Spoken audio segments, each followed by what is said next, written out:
So we left off talking about signs and how important they are and how they can add to the sales. It's not on. Is that on? Is that better? Okay.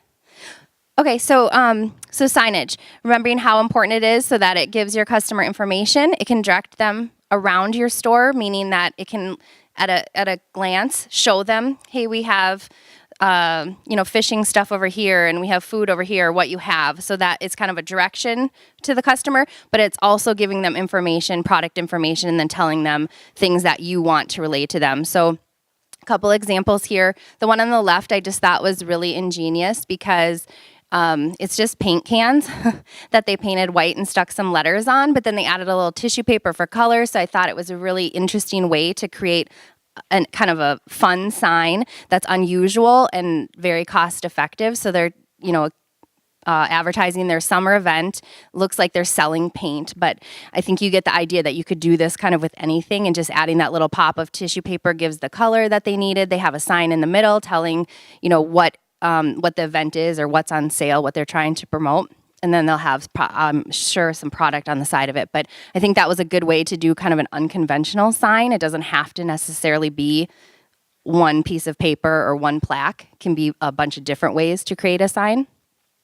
And then the idea to the left was that they're using signage also to kind of set a theme or a tone or give you that ambiance for the display. They took what they're selling, which are those little zipper bags that have a fruit print on them, and then they created a whole display just around that printed fabric. So I think that was kind of a unique way to think about a theme. Think about potentially you have a bunch of t-shirts or gear that has fish on it.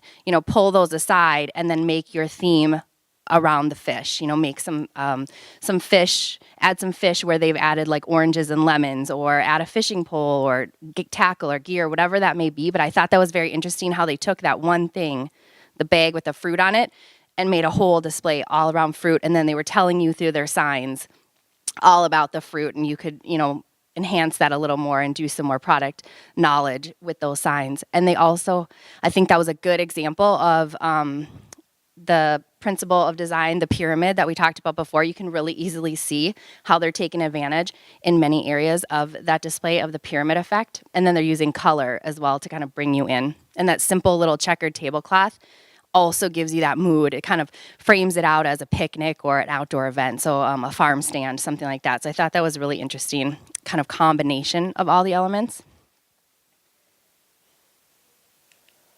Okay.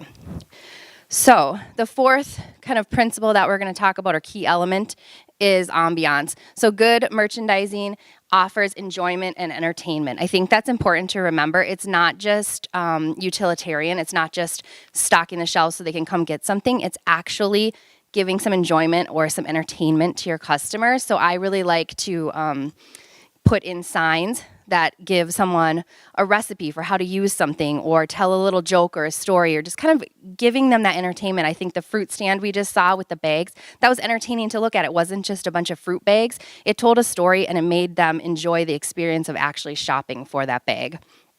Something to consider is how can you use lighting, music, and color to appeal to the senses. Ambience really just means appealing to all of the senses when people are shopping. So keeping in mind that they're looking at things, they're going to want to touch things. If you have food items that maybe you could give them tasting of, that would be using the senses. So think about how you can incorporate all of the senses, because that's just going to make the experience much more enjoyable for the customer.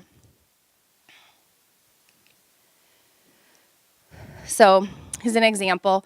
Enticing display appeals to multiple senses. So what I just talked about, we want to think about all those things. Can you use music? I walked out of my hotel room just at lunch, and I noticed there's speakers right outside my door that had some calming, nice, fun music. Is there something you could do to entice your customer by using music? Potentially, if you were doing a beach theme, could you play a little soft reggae in the background so they could hear that? I don't know what what the themes that make most sense for you to do that with, but it could be something exciting that kind of makes them linger a little bit longer if they hear some nice music. Also, art and photos and signs. I think that's really important. Signs that we just talked about don't have to just be worded signs. Signs can be pictures and art, things that really kind of set the mood or the tone, and that also creates special ambiance for whatever you're trying to merchandise. Okay. I really thought this display was something very unique and I hadn't ever seen before, so I just threw it in there. I don't expect that you would do this in your store, but I thought it was really interesting how they used the color red to evoke kind of an emotion or a feeling. They also gave you a story with the heart shape that they made it in, and then they're using a lot of good lighting and color to set that theme. So it's kind of showing you all the things we've been talking about, and it's very simple, and it's also a mix of products. So they're showing you pillows and towels and plates and teapots and all these different things, but all they did was grab everything that was red and made it a focal point and made it really an important statement. So that's something just to think about how you can do that very simply just by focusing on one color across a bunch of different merchandise and then creating a strong shape. They obviously used, they used a heart shape. We could do just a triangle or something much more simple, but that is very impactful the way they did that simply through color and a little bit of lighting. So that's what I wanted to talk about, was how color can kind of create an emotion and be part of the ambiance. So when you're thinking about color in displays, remember that colors have an emotion attached to them. Red is hot or fiery or lovey, or there's all these things. Green is calming, blue might be also calming. So think about how color can create an emotion. Yellow is happy. They have all these the sensory things attached just to the color alone. So we want to kind of play on that as much as possible.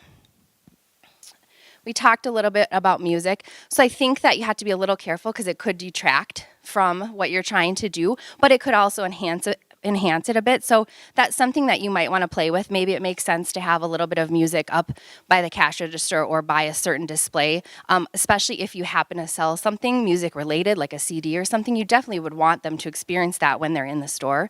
So thinking about how you can use music effectively, and obviously we don't want it to be too loud, but we do want it to give kind of that subtle ambiance of what you're doing or what you're trying to evoke emotionally. And then scent. Scent is another one of those things that's a little tricky.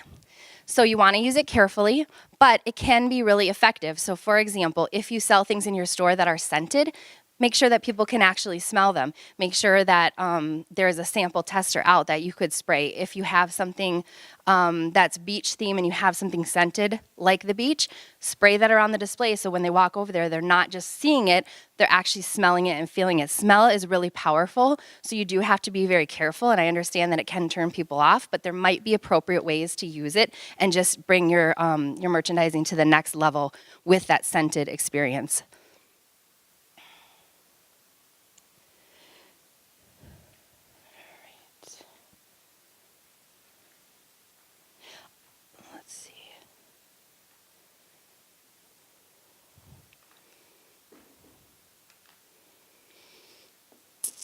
Okay, so this is just what we've continually talked about, is that merchandising should invite interaction and appeal to all the senses. This is really what we want to be thinking about when we're thinking about ambiance, and it shouldn't be a last. It should kind of all integrate with your thoughts of how you're going to create the display, thinking about, can you use lighting, can you use colors, can you use scent, what's appropriate for that certain display. And then all these things are allowing your eye to draw the customer into the space and to interact. Think of how things can be a little bit interactive. Potentially, I've seen this in kids' stores a lot, and I don't know how this makes sense for you guys, but it's just an example. When I take my kids shopping in the toy area, they love that magic sand.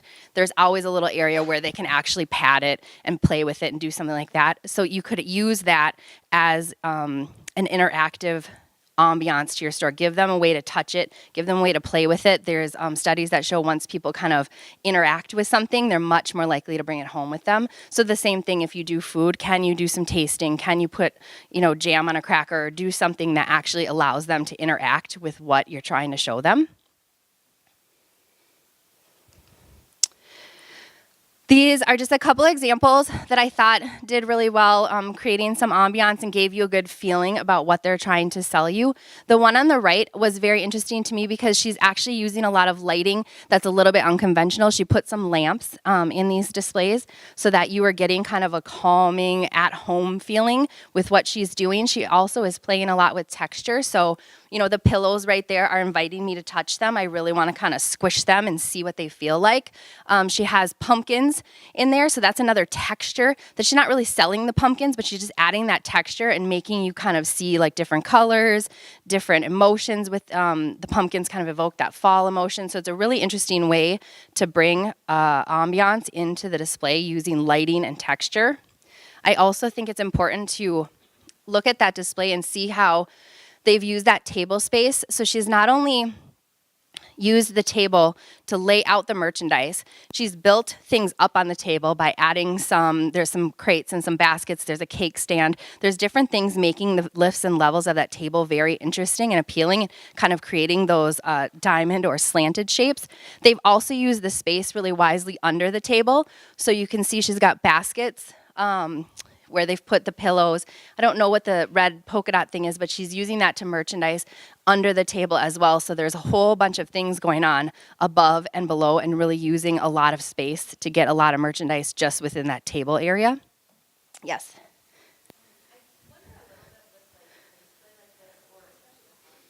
Yeah.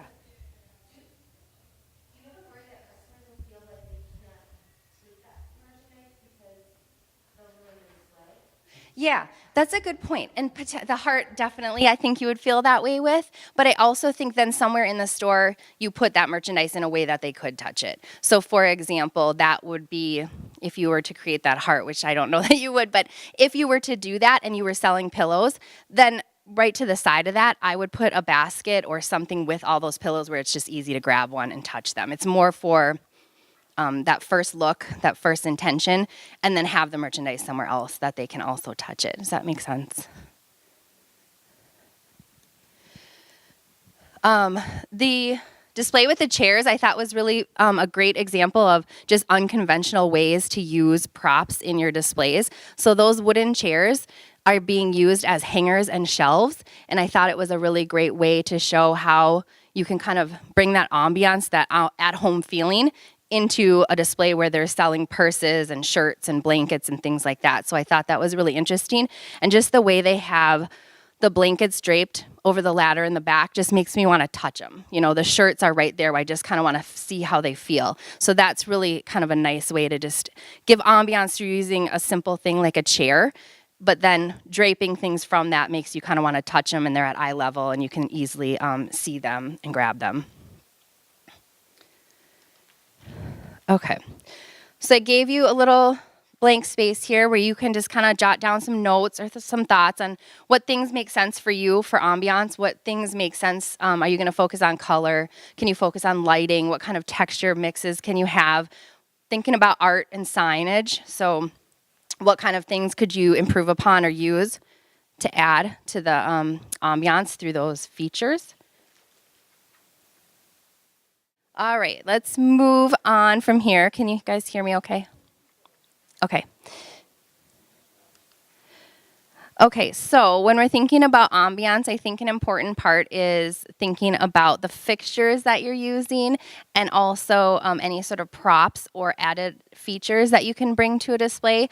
So I like to look for a lot of different things that I can have kind of in my supply kit or my toolkit of what I'm going to use for a display. So you might already have built-in shelves or fixtures or something like that in your store. But you can add to that with a lot of different additional props or things to help you display a little bit more enticingly. So I gave you a list of props, where to shop, and what to look for, just as kind of a brain starter of things that I like to do and kind of incorporate. So I like to go to antique or vintage shops like a Goodwill, Salvation Army, a garage sale, dollar store, Hobby Lobby, IKEA, or a hardware store, and kind of use that as my jumping off point for looking for things like this. So crates and pallets. We've kind of seen some of those things in the displays I've showed you, and I do have some other resources that I can show you via email of how to use those. But crates and pallets can be a great resource for kind of bundling your items. So if you have a bunch of little things that can put in a crate, you know, get a bunch of crates and you can use them as we showed in the first slide. You can stack them. You can make them freestanding. You can set them on top of other displays so that you can kind of house a whole bunch of t-shirts or little knickknacks or whatever in these crates, and it becomes like a visual frame for what you're trying to show. A pallet is a great thing. I mean, a wooden pallet, because it can be something you can build upon. You can make it into a mini wall of some sort. You can lay it up against a wall. You can hang jewelry from it, scarves, different things like that. So you can really make the pallet very versatile and just incorporate it into what you already have. Lean it up against a wall, put a couple of them together to make their own little section within a section of your store. So those are things that I like to use. Tables, chairs, and stools. You saw in the last example how they used a chair as a hanging rack. I thought that was really great. You can also just have chairs, kind of, if you have a table and you have your display on a table, you could have a chair next to it and just give a little bit more dimension and put some more product on that, put some more product underneath. So there's a lot of different ways that you can use that. Stools are the same thing. Stools could be placed under a table or under a fixture with some merchandise on it or used as storage. They can also be on top to help you just create those lifts and levels. So be thinking about that and how to use that.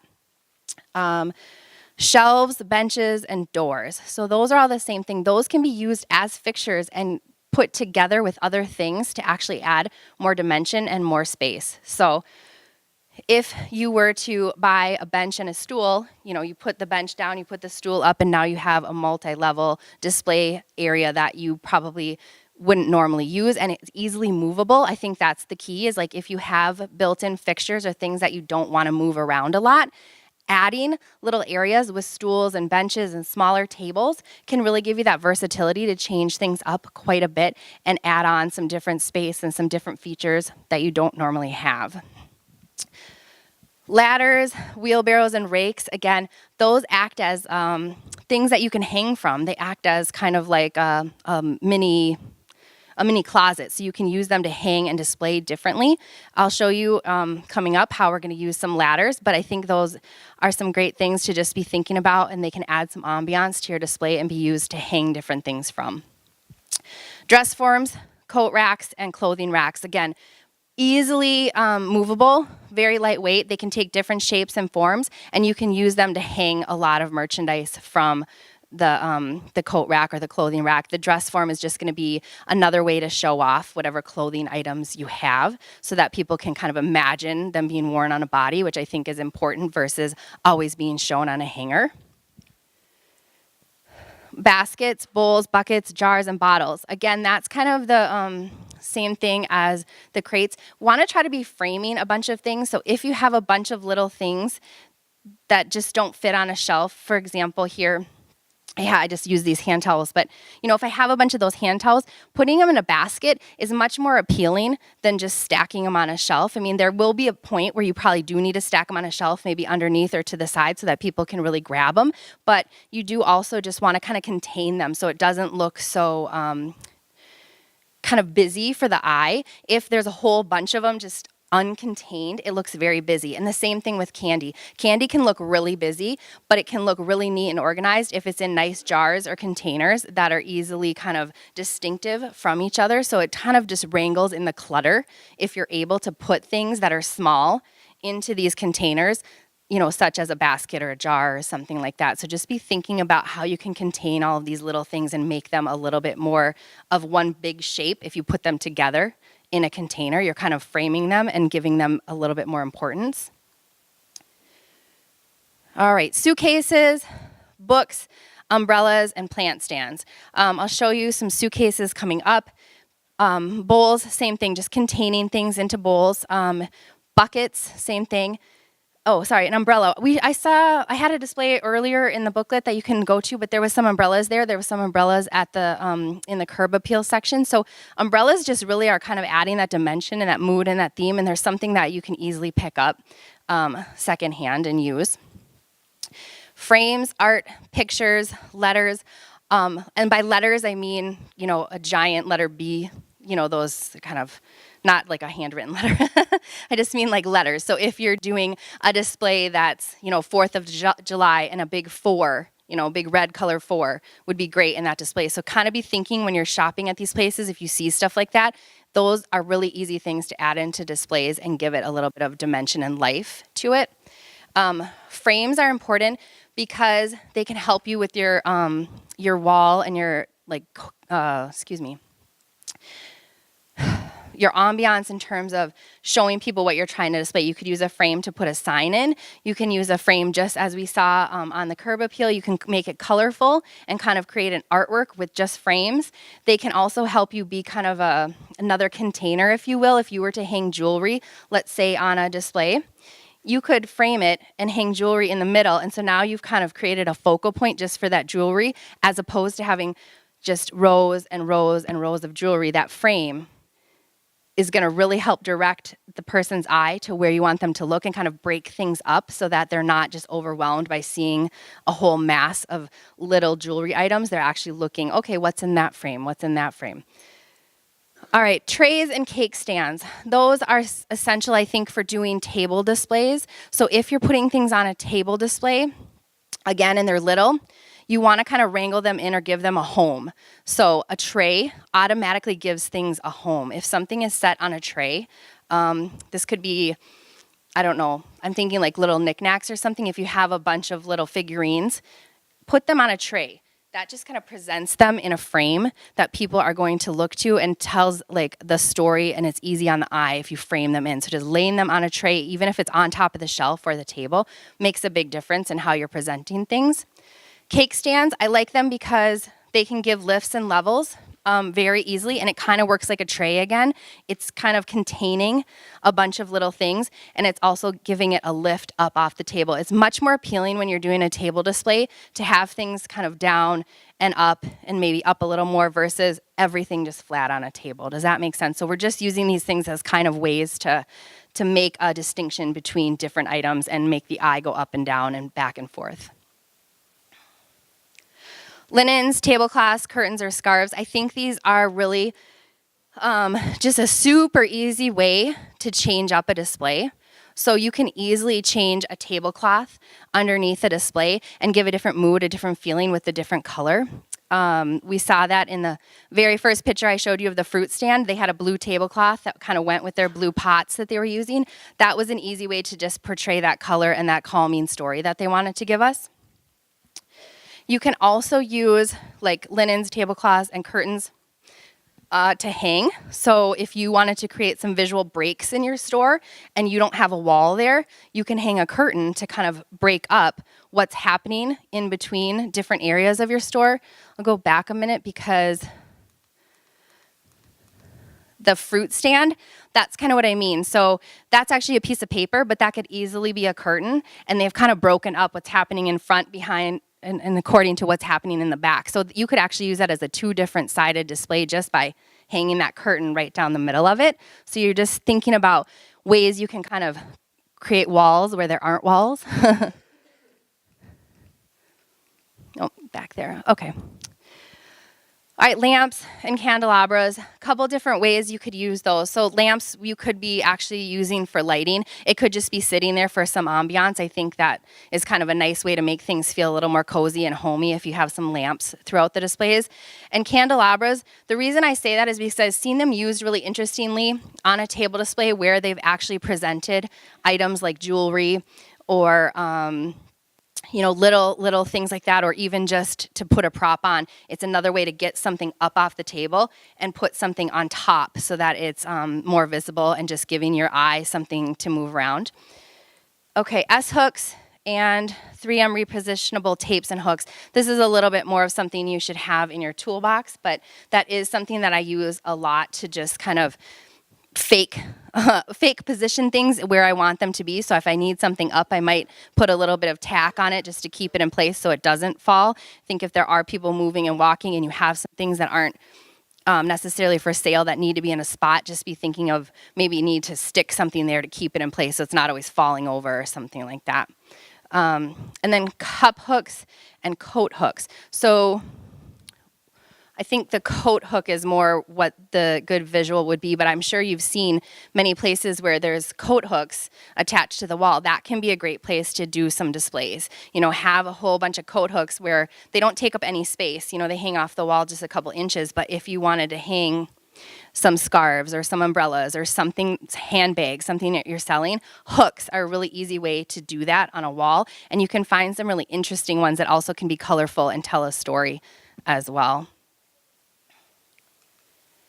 Okay, so if I were shopping at an antique store or a secondhand store, these are some things that I would look for based on what I just kind of gave you that list for. So this is some ladders. You can see one's just kind of a flat ladder. The other ones are freestanding ladders. You can even see like there's some boat oars behind that one ladder. All of those things I think I would grab right away because I have a million ways that I could use those in my store, and they're easily movable, and you can put them away when you're not using them. They're also functional if they're actually safe. But those are things that I would grab. I think those oars are really nice because they tell a story and they can be used as some sort of art or a piece of ambiance in your store. There's also a bunch of baskets laying around, so I would grab the baskets because I always like to contain things and tell a story just by framing the merchandise in a basket or a jar. So here again, here's some things we saw at the display where they were using chairs. If I was shopping and I saw those chairs, I would think about how I could use those. I also really like how this particular vendor actually just hung them from the ceiling so I could see them. So that was kind of him using a great amount of space that isn't walkway space. He elevated it up. So it's not necessarily a display, but it's very interesting how he was showing me his merchandise hanging from the ceiling so I could see it. There's just some ideas of little baskets and things. I did want to show in the slide to the right, I really like the way they used their space by kind of using cabinets, and then they use that stained glass window to kind of create a full wall. So even though it's a big open square, they were cutting things up a little bit differently than it was intended just by moving some furniture around and putting a stained glass window right there. The stained glass window also is great because it has a ton of color. It shows me gives me a sense of what their store is about, and it's just a window. It's just a nice, easy feature that you can use to kind of break up space and add some color. Here's some other things, some movable shelving where you can put littler things together. That's the candelabra I was saying. That's kind of an interesting way to use a candelabra to display some jewelry. It just evokes a mood and a feeling that is a little more special than just having some necklaces just hanging from a regular hook. It just kind of gives you that added ambiance. I like the shutters. So something else to think about is, you see those around a lot, different shutters, and look how they used it to display the earrings. They have headbands over the top. They also used it to create a faux wall or a focal point. So that's pretty interesting and something that you can easily adapt to many different things. You could hang pictures from that. There's so many ways you could use that. And then behind it, you can see the idea of the baskets. So I think that is either water bottles or lotion bottles of some sort, but they're wrangling all those little things into baskets so that it's not hard on the eye. It's not a whole bunch of little things on a shelf. It's wrangling them into containers. And then the suitcase. So the suitcase, I think, can be a couple different things. That's a kind of a fun, interesting way that they've displayed the jewelry in the suitcase. But you can also use the suitcase as great storage. So for example, if you had a bunch of t-shirts that you didn't need out, you could hide them in the suitcase while you're not using them, and you can be stacking those suitcases and displaying other merchandise on top of that suitcase. So to be thinking about those pieces, because that suitcase is really giving a lot of ambiance, but it's also giving you storage that you may or may not have. I've seen suitcases used also kind of under hanging racks, so they look like they're just on the floor, but they're actually a nice display piece, and they're actually hiding merchandise that we don't need to see all at once. Okay.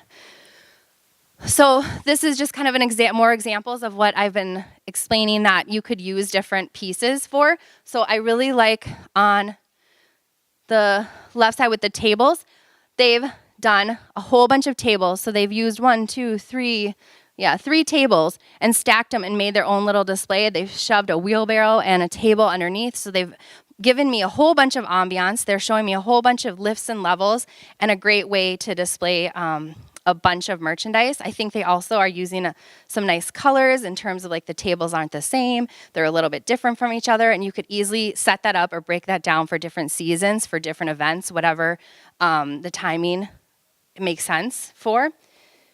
And then on the other side, you can see how they've used crates and pallets.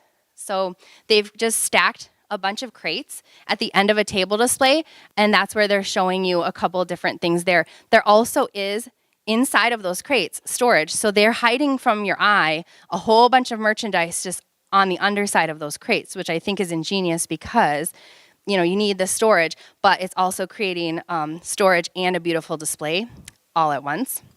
And then on the back wall, there are some pallets that they've just leaned up against the wall, and they've used them to hang baskets for other smaller merchandise. So that's another way that all of those things could be used. And they're just so versatile. There's so many ways you can rearrange and move these things to make different displays in different spatial areas.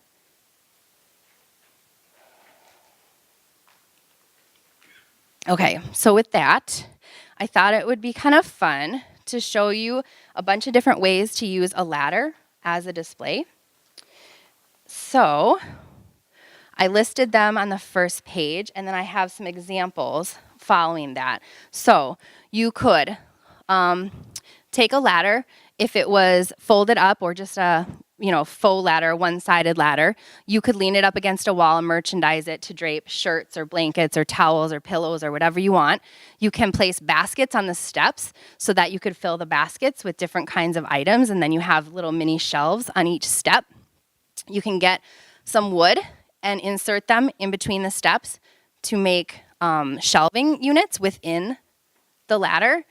And also you could take a ladder and hang it from the ceiling, or place it on top of walls to use it to hang signs, merchandise, lighting, things like that. So I'll show you a few examples. You can see on the left where they have the display of ties. They're just leaning a ladder up against a wall and giving us a great arrangement of ties, and I think there's some scarves in there. The middle picture is showing how they've used a ladder more as signage almost. So they're putting it above something, and then they're putting their signs and kind of their visual cues, their visual ambiance in that ladder. And then on the right, they're using it for t-shirts. So that's a really great way to use a whole bunch of vertical space and be able to show a whole assortment of t-shirts. So that would be the t-shirts that you're just using as a display, and then off to the side you would have hanging the assortment that people can actually pick from and shop through. I think it's interesting to look at the ladder with the t-shirts, also paying attention to how they planned their color story there. Black, purple, blue, black, red, gray. But, they've kind of done it in such a way that they've broken it up and it looks really nice and uniform, even though they're showing a lot of colors in there. They really made a point to not put both red t-shirts together, both black t-shirts together. They spaced them in a way that makes sense and looks visually appealing. So I think that's very interesting. Oh, one more thing. They also put a nice plant at the bottom. I'm a really big advocate for putting plants in places, so think about that as well. Here we go again. Ladder on the left, plant, breaking up that wood texture, so playing with textures again by putting a plant in the middle of all of these wooden elements. That's a ladder where they've taken shelves out of a dresser and used them as a platform to display merchandise. So they've rolled up some blankets or some towels and put them in there. I think that was kind of an ingenious way to kind of multi-purpose a bunch of different things.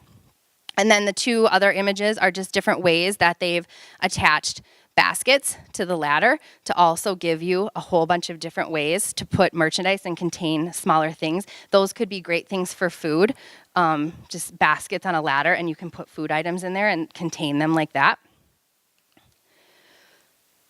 All right, this is the third idea. So having two ladders and then putting them together to create shelving. So the first example is actually just one ladder, but they've put boards in between the steps so that they've created a shelving unit just with a ladder and a couple of boards. I think that is a pretty unique way to do that. And then the other two are they have a ladder on each end, and then they're creating different formations of shelves, or they have a hanging bar in the middle of the middle one, so they can hang t-shirts from that. I think that is really interesting. Again, it's easily movable, so at any point, if that space needs to change, it's easy to break down. It's just 3 elements. It's 2 ladders and a rod in the middle. So that is really a nice thing that you can do and kind of create a department within a department. I think that's kind of the key with some of these is that they can, if you have the space, they can definitely create another department of your store that may not always exist or may not always be there because it's movable and you can change it around. The shelves that are white, same thing. 2 ladders. They use the ends as shelving. So they have a display kind of on each end with the ladder, and then they have their clothing displays in the middle. And then on the top, they use some great signage and pictures just to set that mood and give that feeling to the customer of what this display is all about.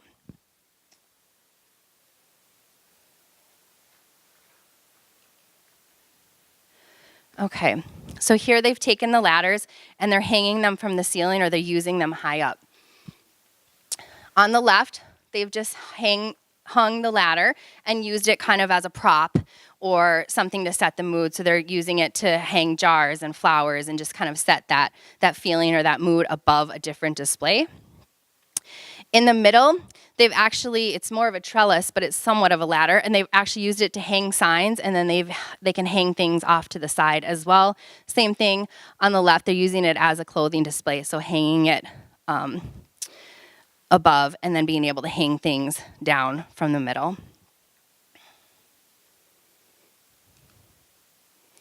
I think this is kind of a fun thing to do with ladders that you can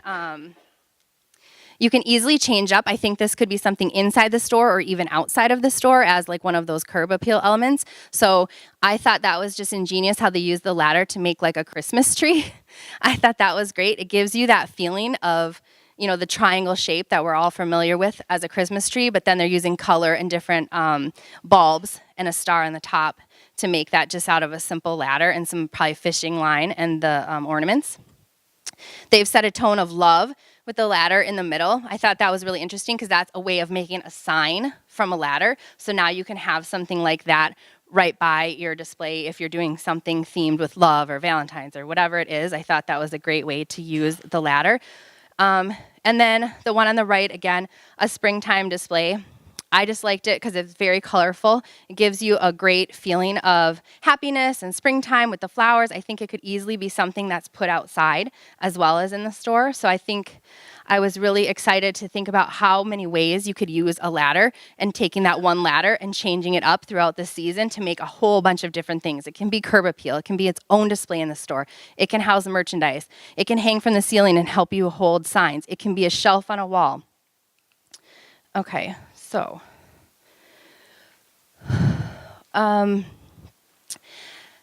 this is a link that I put on the bottom for a really good resource of a YouTube video that kind of walks you through how to set up a display and some of the things we've talked about as far as alignment and formation and just making it visually appealing. So if you have a chance, you can reference this video, and I think it just kind of gives you a good refresher and a good kind of how to do some of these things. So things that they're going to point out that they point out in this picture is basically making things framed kind of in your eye. So what they've done with the hooks, I think they're, it's crochet. So on the left, they've hung the crochet hooks all in one square, in a rectangle vertically, so you can see where those are. To the right of that, squared off, is the yarn. And then below that, they have a longer rectangle with the books. So even though it's a bunch of different merchandise, it's really neatly framed in the way they've hung it together and made sure it was aligned in a certain rhythm so that it doesn't look like just haphazard. It looks very formed and placed in a certain way that it's supposed to be there. This is a secondary video that I also think does a great job of just kind of breaking down some of the basics of a larger display, and it kind of walks you through some of the elements of how to make the pyramid shape, how to integrate textures and things like that. And you can see this is what they actually build. This is the display that they're building in the video, but it does a good job just kind of talking you through things, and I think they're showing you a lot of the elements we've talked about. So they definitely set a theme or a tone with the flag in the back. They've also used the suitcases and the crates that we talked about, so there could be a whole bunch of merchandise in there. It's all focused on kind of that pyramid shape that we're talking about. You can see how they've used the prop of the violin or the cello to kind of give you that sharp angle that we've talked about. They've added in some greenery there, a bunch of different things happening, but I think it's a good kind of how-to reference for you guys. Okay, so I do want to kind of end this portion with saying that there really are no rules. There's only guidelines to what is good display. So just don't be overwhelmed by thinking you have to follow rules exactly. Everyone is different, and every way that you're going to plan thing is going to come together a little bit differently. These are just guidelines. I think just having them as kind of your toolbox is important, but know that it's always going to come together a little bit differently, and you don't have to follow all the rules per se. Okay? Okay.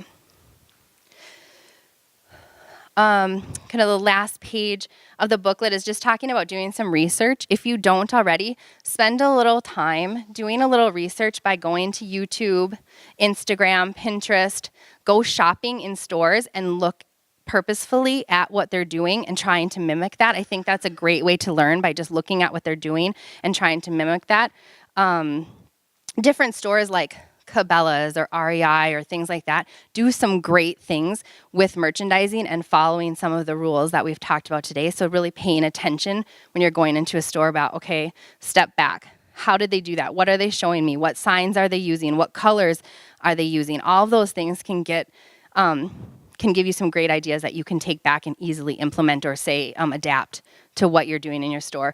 Also, I think looking around at hotels and restaurants, they do a great job of visually merchandising a whole bunch of different things that you can take some cues from. So just doing that research in your everyday life is really important to kind of figure out how you can take that knowledge and implement it back in your store. Okay, so this thing is very important actually for keeping in mind, and I called it folding finesse. So just keeping in mind that when you're folding products, t-shirts or towels or whatever it is, that there is a certain way to do it and kind of make it its own visual display just within the group of things that you're folding. Sorry, I started just quickly here. I do, if you are on the list that I'm going to email, I'll definitely send this to you. So just keep that in mind. If you want to get a copy of this, I'll send this right out. Okay, so first slide, look at me. Look at how impactful this folding is. It's so simple, but it makes a statement, and it could be something that's really interesting and draws the customer. Obviously, this is just the display point, and you would want to have merchandise somewhere else that they don't have to unfold and that they could pull from. But I think it tells a story, and it's kind of interesting to get someone over there. It's a color story. It has some movement and some rhythm, so it's not just ho-hum. It's very interesting for someone to look at, and it kind of has that element of surprise. So on the green shirt and the orange shirt, they flip the collar a little bit. So just giving that extra little added element of surprise or movement that people didn't expect to get their attention. Rolling and hanging, a whole bunch of different ways to fold. So keep in mind we have merchandise that we need hanging sometimes. We have merchandise that we can roll. So rolling is very effective to use space, and it's also easy to redo and undo. So thinking about doing something like that, I really liked the way this display used the upper part of the shelf to actually stack and roll a ton of t-shirts. So think about how simple that is. They separated 2x4s and just rolled the t-shirts, and you can stack them all the way up to the ceiling. Also, they made a point of making this very colorful and interesting, kind of using the rainbow spectrum as their guide. So I thought that was very interesting. Okay, when you're folding, it doesn't have to be a basic one-on-one stack. Although that's a great method to use and it's very neat and aligned and clean, you can play with that a little bit.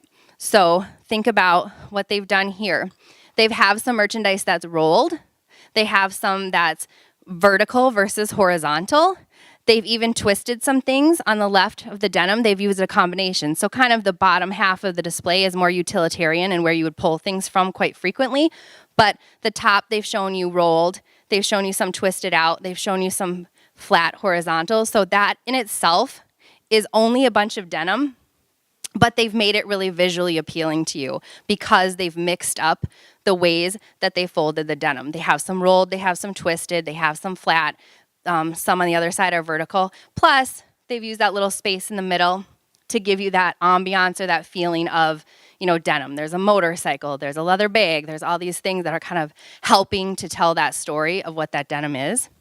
But I really thought just the difference in folding and rolling and twisting was very intriguing for what could be a very boring display. I mean, imagine if the whole display was what they're doing on the bottom right, where all the denim is just stacked on stacked on stacked horizontally. That doesn't really tell you a story or give you an exciting feeling about that denim. So using stacks and layers and different ways to think about that, the polo shirts on the left are showing a color assortment. So if they have that same shirt multiple times in different colors, they're just layering it in a way that can show you, here's the shirt, it has a polo collar, and it comes in all these colors. Very simple way to do something, and then of course you have to have your merchandise somewhere else, but I think that tells a story and gives some interest to the customer. Stacking and twisting, it's still neatly arranged. It's not haphazard at all the way they've done it, and they've arranged it in a certain color story, but it is a little bit more interesting than having something basically stacked. And then on the other side with the denim and the leather, they've used a stack to also do that cross-selling. So adding in some useful merchandising, stacking the denim, which they're selling, but then adding in some belts, a boot, and a bag, just to show kind of the other things that could go with that and that the customer might need.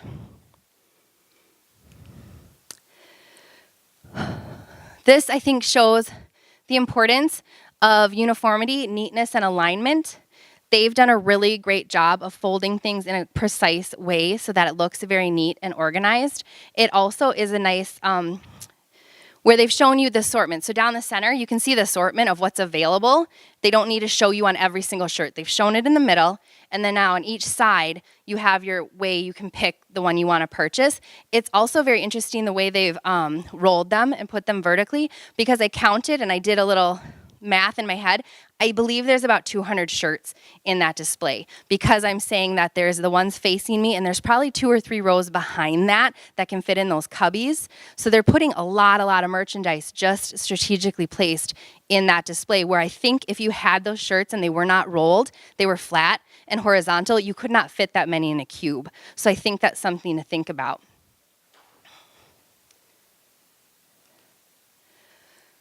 This last slide is just very interesting because it's another way to kind of do dual duty with your t-shirts. Frame them. It shows the customer what your selection is, but it also acts as artwork and something colorful that they can see as part of your display. So it gives the t-shirt a little bit of importance because it acts as if it's artwork in your store. And it also can be colorful and act as a prop, even though it's just a t-shirt.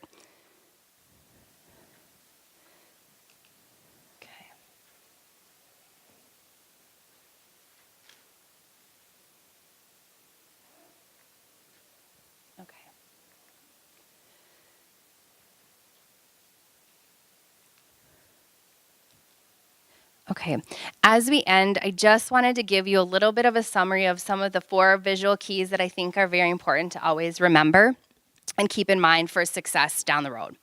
So keep in mind the rule of 3, also known as the rule of odd numbers. It doesn't have to be 3, but 5, 7. Odd numbers are generally more appealing to the eye. Always be thinking about the pyramid formation, so you can see what they've done here. There are many different ways that they've integrated a pyramid. The big outline of it is a pyramid, but then within that they've created smaller pyramids as well. They've also done the pyramid not only this way, but coming at you, so that whatever is big and tall in the back comes down to short and small in the front. So be thinking about the pyramid when you're building, especially freestanding focal point displays. I find that much more effective to use the pyramid. The use of color in this display, I think this is more advanced use of color than I would suggest for starting out, because it does take a lot of thought to get this to look pleasing to the eye.